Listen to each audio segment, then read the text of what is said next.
In the given question, which of the following is a valid first order formula? Given below are four options.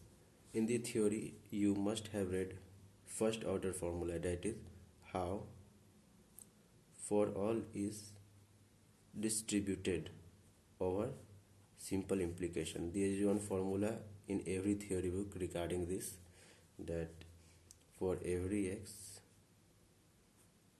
p of x imply q of x.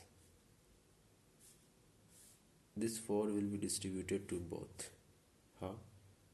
For all x, px imply for all x, qx.